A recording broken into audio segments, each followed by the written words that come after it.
Reimagining Success, episode 157. You're listening to Reimagining Success, the podcast where we help you reimagine your future, designing a life and career beyond the 9 to 5 that allows you the freedom, flexibility, and fulfillment that you've been dreaming of. I'm your host, Anna Lundberg. Now, let's get started on those dreams. Okay, hello everybody. Welcome back to this month's Career Transitions interview, which is with Valentina Coco. Now, Valentina and I have been working together for some time. I know her from my previous life, and I'm really thrilled to be able to share her journey with you today. So, Valentina, why don't you tell us what were you doing before and what are you doing now? Well, first of all, thank you, Anna, for having me on the podcast. And we've known each other for a while. What I was doing before. So I started my career in Procter & Gamble, where we met. When I started, I was doing data analytics and insights and reporting.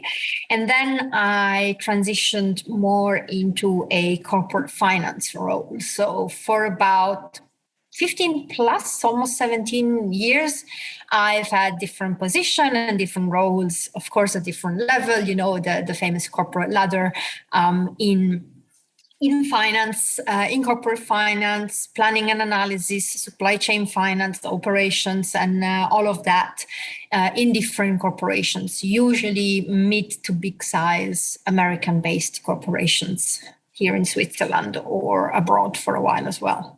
So that's what I used to do. And as I said, I transitioned, last year officially? We've been working together for about 2 years because initially I was more thinking about following my purpose and my passion as a side hustle, as a side job, as you often do. And spending a lot of my time mentoring and coaching people and organizations and student groups and startups, you name it, in different phases and in different programs with regards of leadership. So I've always been supporting teams in terms of team engagement and team effectiveness, and then people when it comes to leadership, inclusion, and diversity, especially, it's the area that I'm more passionate about. So we're not talking about leadership as in how to get the next promotion, although that's very important as well, and I understand that. But for me, it's always been about how can we make our team feel psychologically safe? How can we make the team feel included? How can we make them feel engaged? How can we create balance? How can we eliminate those famous microaggression from the workplace, our unconscious bias, and all of that? I guess before it became a trendy, important, relevant topic. And then since the end of last year, I've actually, as I said, left the corporate world, took the step, and now I'm doing this as my full-time job, basically, on my own. Yeah, and as you said, very important and timely. Yeah. So you mentioned there, and I think a lot of people do initially think maybe it's a side hustle, and you even, I believe, looked into changing internally to a role that was closer to your passion. So what was it that led you finally to go, no, actually, I'm going to take the leap and I'm going to pursue this as my full-time passion and purpose? A few things. First of all, I tried internally, and I have to say, I don't know that I would have gone out of the corporate world if my internal change would have worked. Because I wanted to do something similar internally, and it didn't work because I didn't have the right profile and several other things. And again, if that had worked, maybe I would have stayed. I don't know if I would have taken the risk to say, no, I'm going to go and do it myself, because doing it internally for an organization, it would have been closer to what I wanted to do, right? But I didn't get it. And for me, the real change has been during the pandemic. And I have to say, I've been one of those people that during the pandemic rethought her career and priority and got a dog, as you might hear some barking in the background. So I'm 2 out of 3 on the pandemic bingo. And for me, it was really this thought about, if I'm spending so much time at work, in my 9 to 5 job, which realistically speaking, at a certain level in corporate, it's not 9 to 5 anymore. It's more of a 9 to 7, 9 to 8, sometimes 8 to 8. And then I was spending regularly a good 10 to 15 hours a week pursuing my purpose and my passion through volunteering and all of this no profit, pro bono, for free consulting I was doing. It left no time for my actual life. And during the pandemic, I had to reevaluate, right? I mean, what am I doing here? What are the priorities? What do I need to let drop? Why am I exhausting myself with all of these hours of work plus volunteering or free work, let's call it however we want, and family and studies and everything else? I mean, if something is gotta go, what is the thing that gives me the least fulfillment in life? I did the whole find your why coaching, that purpose, it's really important to me. And I just look back and I'm like, well, actually, my current desk job is what leaves me completely unexcited. It doesn't meet my purpose. Yes, it provides a very good salary, but it doesn't add any value to myself as a person, not anymore. It was really kind of opposite direction of what I wanted to do. Also because being in finance, I guess, during the crisis usually implies a lot of hard decision. You are the person in finance working on the unpleasant projects, the restructuring and all of those things. Mm-hmm. And I just was tired of doing that. And I said, yeah, I can do it and I can do it very well. I just don't want to. And reevaluating my priorities and the time, as I said, the pandemic made me realize that it wasn't worth it just for the so-called financial safety to spend all that time doing something that really wasn't where my purpose was headed. And that's so interesting, as you said, because work is such a huge amount of our energy and time, right? So to be able to uncover that then isn't, as you said, giving you energy and excitement, so on, that no amount of volunteering and family stuff and running, exercise, whatever, can compensate for that. And I thought it was interesting as well, as you said, it was hard to transition internally, because I think a lot of us, if we could find the dream role internally, that would tick all the boxes for us, maybe, right? But as you said, it wasn't possible. What's exciting is when we build our own brand and business, we don't have to have the typical background, because actually we're establishing our credibility and demonstrating that in other ways. We don't have to necessarily have followed the exact kind of robotic career path. I guess what were the challenges then? Obviously, this has been a long time in the making, and it's interesting, as you said, that you're part of the big trend of the pandemic. But for you, what have been the hardest things about this process so far? For me, the hardest thing has been my internal saboteur, let's say. So my internal mindset. I could have taken my business seriously from the very beginning. And I think fear of failure, fear of success, I don't know what fear was, but there was definitely an element of fear there that basically led me to procrastinate a lot of work and focus on other things. Because the situation is that, given my family situation, I couldn't necessarily just say, I'm going to be doing this and this only with zero income. So I had to look for freelancing alternative to get at least some sort of income, which wasn't a corporate job, as well as building my brand and the work that was coming with it. And I looked for freelancing activities, which again were closer, maybe not to the exact my dream job that I had, which is what I'm doing now, the coaching, the consulting, the mentoring, but still in areas which I enjoyed the most. And so I'm the CEO of a startup consulting company for startups, which is fun. But at the beginning, I kind of took 2 jobs plus mine, both in areas which I really enjoyed and were close to me and my purpose and my values, to create a bit of a stable income and reduce my panic, let's say, my fears. but that left me without enough time to actually focus on my business. So basically, I had left the business, I had left the corporate world to say, okay, this is not a side hustle anymore. It has to be a business. But I basically treated it like a hobby for a good 7 months afterwards. And so that shift in mindset from this is not a hobby, this is not something I do for fun. Mm-hmm. I need to take it seriously. This is a business. I have to grow it. The same thing I do and the same effort I put on growing other people's business, I need to put on mine. That's been the big change. So it took 6 to 7 months until I realized I couldn't keep 3 jobs. I had to let one go to be able to focus on mine. And the other one that it's more organically closed, there's a lot of referrals and things like that. And then start. And then the second, I think, biggest thing has been how to position myself and how to position myself and price myself, I think, in a way, because again, as you said, I have a specific set of skills which come from not having the classic profile. Mm-hmm.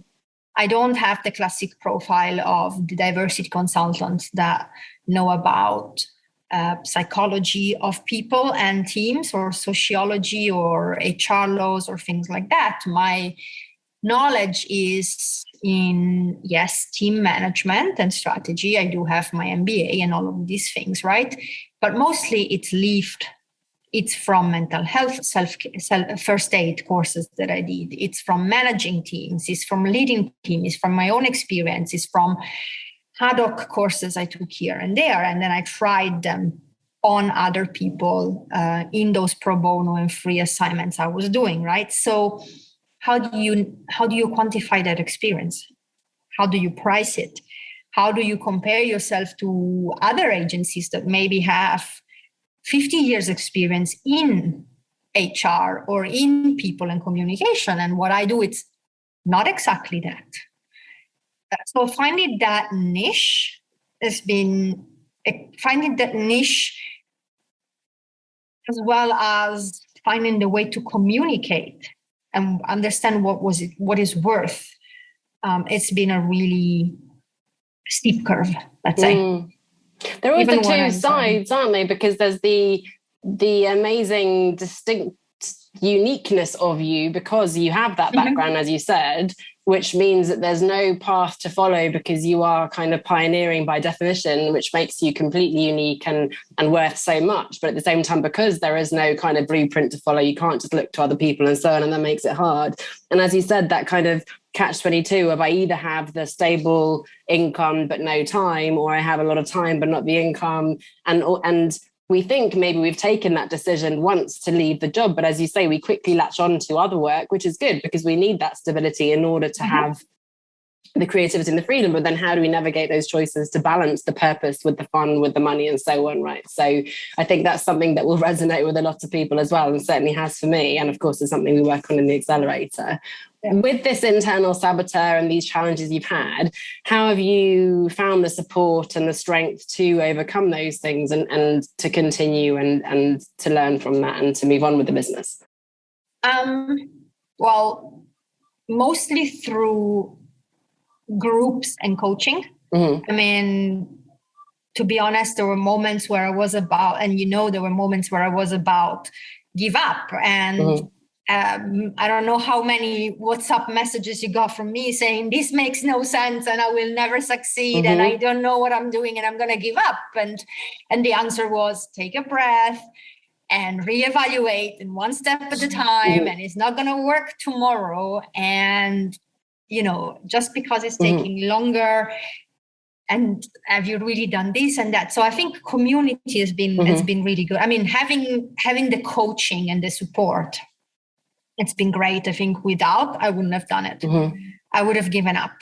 I would have latched on to the freelancing work because in a way it gives me that freedom mm-hmm. To not be in corporate. But again, it's not mm-hmm. necessarily my company, my brand, or 100% my passion. Mm-hmm. But it's fun. So it would have been easier to latch onto that and then realize maybe 3 years down that I hadn't grown anything on my business, but I had fun. And or I would have just given up and just looked for a corporate job, right? So the coaching has been, I guess, instrumental to not give up.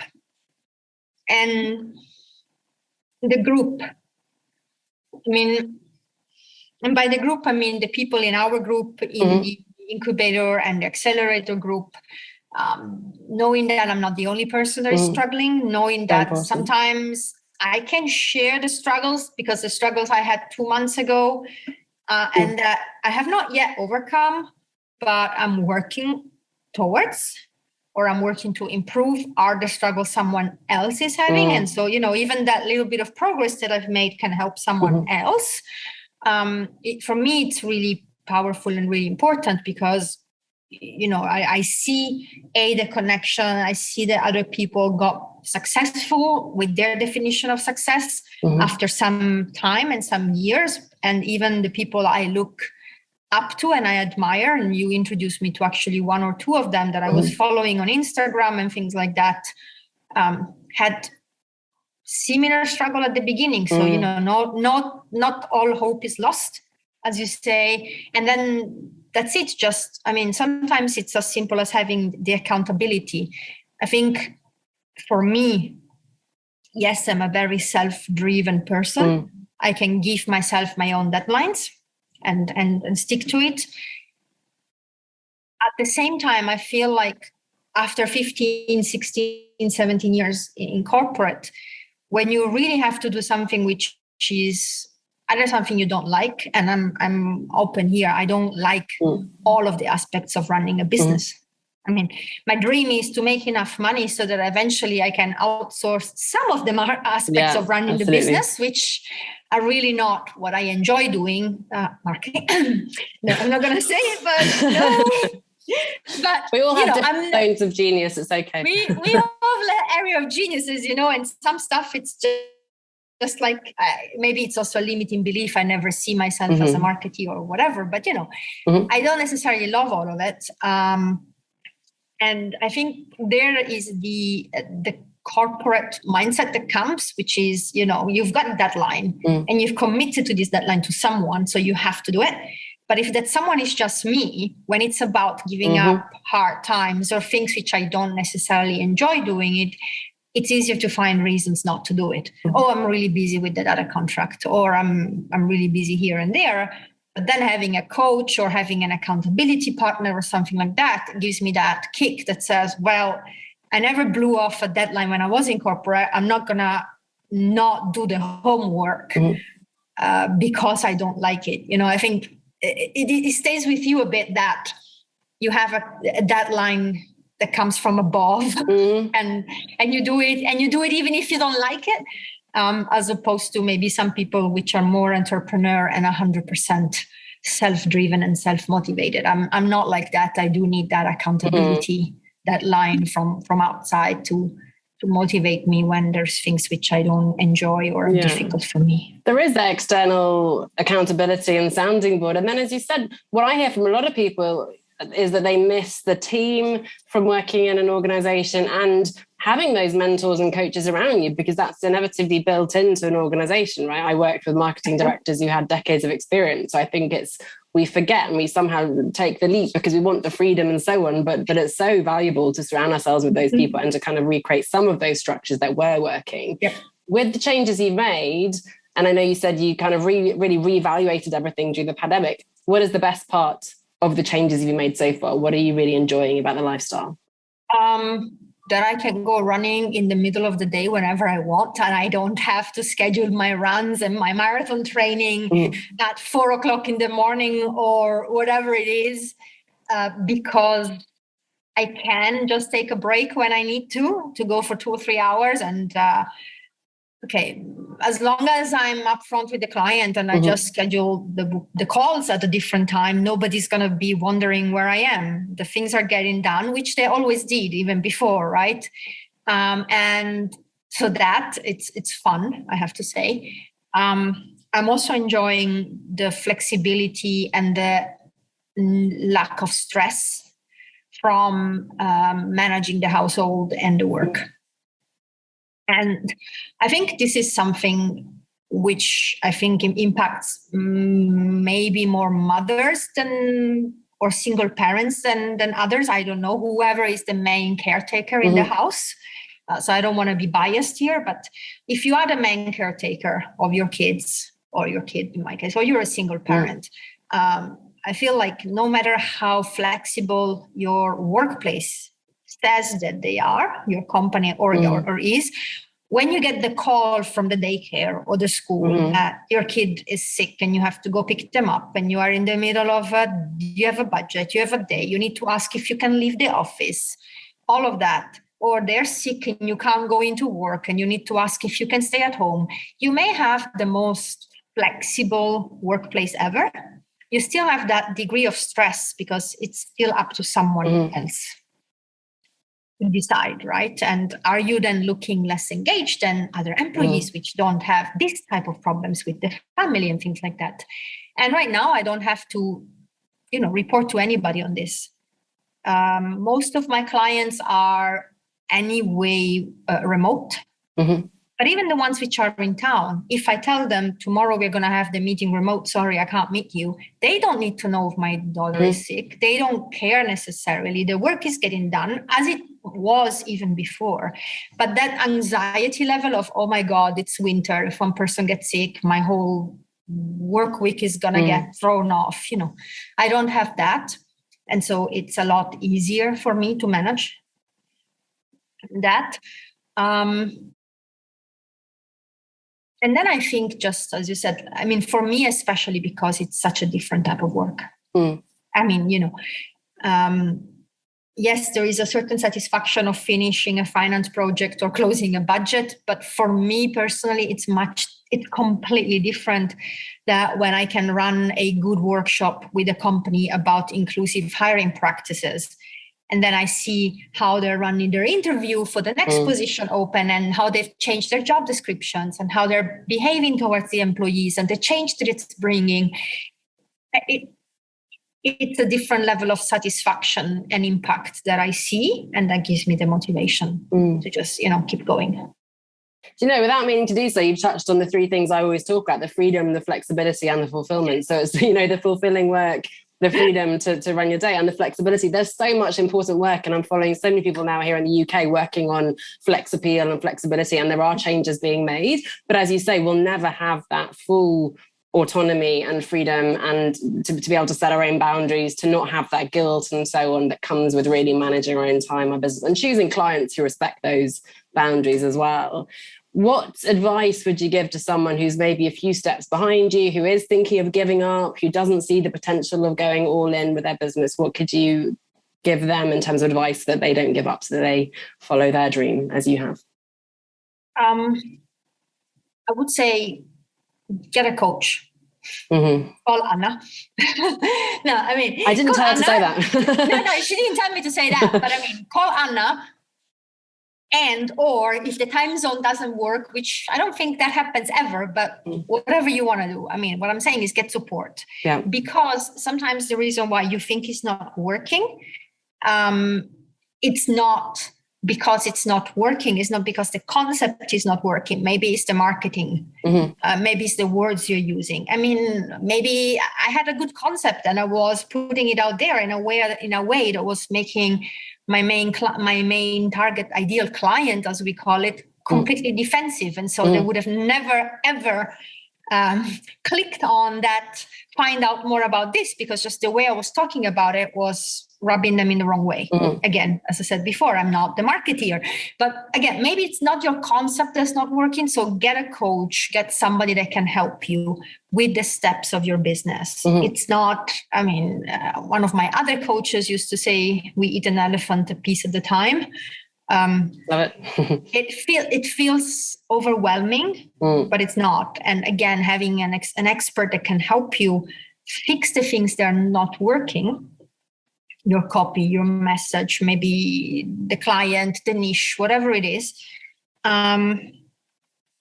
it can make a complete difference. And then the other thing I would say is, though it might feel conflicting, but I'm also realistic, and I'm saying, look, there is no don't fall under peer pressure on either side.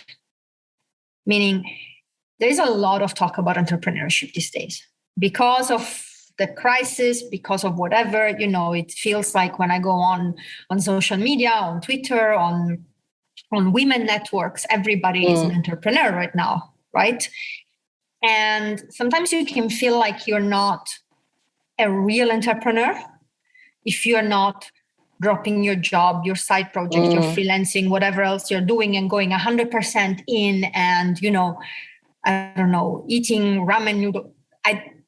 Whatever it is that they say, right? That this mythology, they becomes almost like urban myth of, Jeff Bezos ran Amazon out of his garage for many years, made no money. And yes, okay, but you might not be able to afford it. So don't fall under the peer pressure of going all in or all out. I mean, if realistically speaking, you can't go 100% in because you have a family and you have obligations and you have a mortgage or whatever it is, then find the portion of time that you can dedicate and a way to make the money that you need, but be realistic with the money that you need. Don't be like me and say, no, I need X, and X was taking 90% of my time, when in reality, I needed half of X. Okay. And I could free up half of the time to work on the business. So again, it's okay if you don't have the capacity to be 100% all in immediately. Find what's the minimum that you need to cover and ways to cover it, which maybe is not your corporate job where you're not flexible. So find a flexible way to cover for that. And then really stick to the time though, to your business. Because again, I had a lot of peer pressure about you're not a real entrepreneur because you're still working for somebody else. And I'm like, you'll be faster, you'll grow 100 times faster if you can do 100% only your business. And then I had to look back and say, yes, and I have also family obligations. And so I'm okay at growing 20 times fast, 20x and not 100x or 10x or whatever it is, as long as I'm dedicating the time and I'm seeing the growth and I have something stable.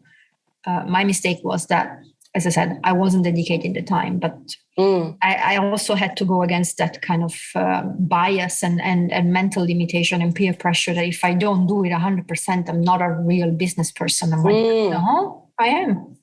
Everybody is. So that's what I would say. Yeah, that's really not very helpful advice, is it? I think that's a really good reminder. I mean, when we reject one definition of success in terms of the full-time job or exploring something else, we don't want to kind of then succumb to this other, the hustling entrepreneur who never sleeps, who risks everything. It's just mad on the other end. And as we're saying, we're looking for taking those steps. And it's also the black and white thinking. We're either over here doing our passion but not earning any money, or we're over there doing soul destroying work but really rich. There are so many nuanced steps along the way, and the whole point is for you to design something that works for you, and also to be in it for the long haul, knowing yes, it will take time, but in the meantime you're earning enough, as you say, to take care of you and your daughter and to have the freedom to explore what you actually want to do. So yeah, that's a really important reminder. To the point about the coaching there is interesting too, that as you say, it's easy to just go, oh, nothing's working, and then you give up entirely and take a job. And that's fine if that is something you want to do. But as you said, it could be that you haven't done it long enough to see if it's working. It could be that there's something with messaging. It could be that someone who has,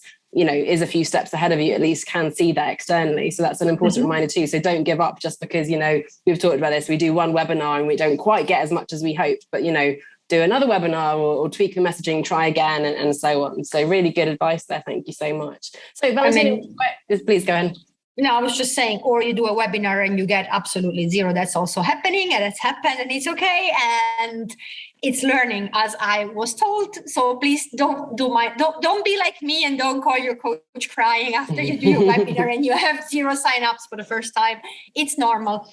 You didn't get zero, but it's absolutely normal. We've all been there, and it's something that we don't see in the social, because what we see, as we see, is the tip of the iceberg. We see the so-called overnight success, whereas people have been, failing for 5-10 years, which we haven't been seeing. So and really important not to blindly continue, but obviously to know that it's happening for others, and to get the help we need to get there as well. So Valentina, where can we read more about the amazing work you're doing now, the leadership work that you're doing? So you can find me at cococonsulting.ch. That's my website. or you can find me mostly on LinkedIn. So on the website, you can find all about the type of work I do, all my interesting blog posts, and some of my reflection on teamwork and all of that. But if you want to maybe hear some more random thoughts on team building and ideas and whatever latest article I'm reading, I'm mostly active on LinkedIn as well. So you can find Valentina Coco you there as well on LinkedIn. Yeah. Okay, well, thank you so much for sharing your story and for being so honest and open. And as you say, it'll help so many people who are even just a few steps behind you. So thank you so much for your transparency and your wonderful story there. And I look forward to continuing to work with you and to seeing what the next phase holds. So thank you, Valentina. Anytime, Anna, and thank you for your support over the years, I have to say. Thank you. So thanks. Are you ready to build and scale your business to achieve everything you dreamed of when you started without sacrificing your personal life and your sanity to do so? The truth is that escaping the 9-to-5 is not just about saying, I quit to your boss, or putting up a website and ordering a set of business cards. A sustainable escape requires you to design and build a viable business that consistently brings in income and that fits in around the other priorities in your life. Join us in the Outsiders Business Accelerator to get ongoing coaching, training, and mentoring to help you create a long-term brand and business that works for you. Read more and apply at onestepoutside.com/accelerate. That's onestepoutside.com/accelerate.